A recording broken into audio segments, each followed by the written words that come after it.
Da vidimo da se istraže u zadnje kolo. Jer nemoguće je da željezničar izgubi nakon ovoliko dobrih predstava, da na ovaj način izgubi, naravno, kašnjenje na utakmici i tako dalje. Na drugoj strani Sarajlića nije vidio, ali ide sada Husejnović. Kraj njega su tri futbalera Šeletića, izvanredno je prošao Husejnović i čist 11-terac. Čist 11-terac za Slobodu Husejnovića, čini mi se da li dupeli. Ponovo pak je stanog dijela, tribina gdje se lansu. Be afraid of the dark.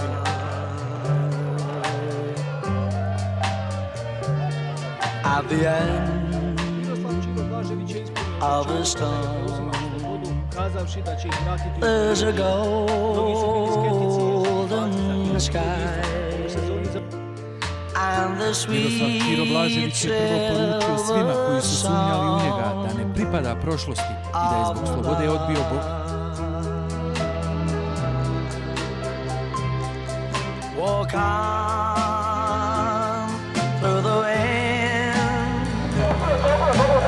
Walk on through the rain. For your dreams be done.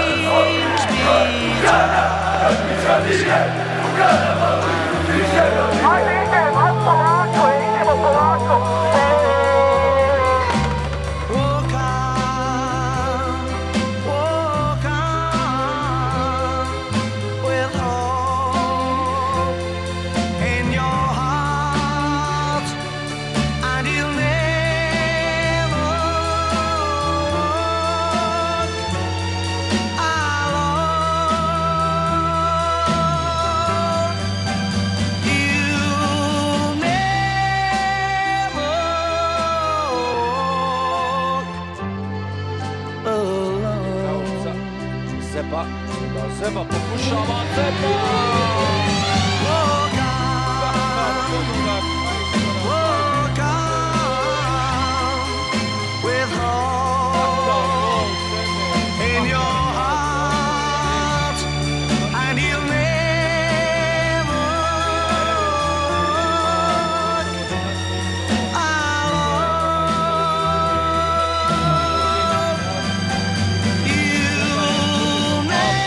Gdje se nalazi Karadžić onda odmjerenim udarcem sa gotovo polovine terena postigao pogodak.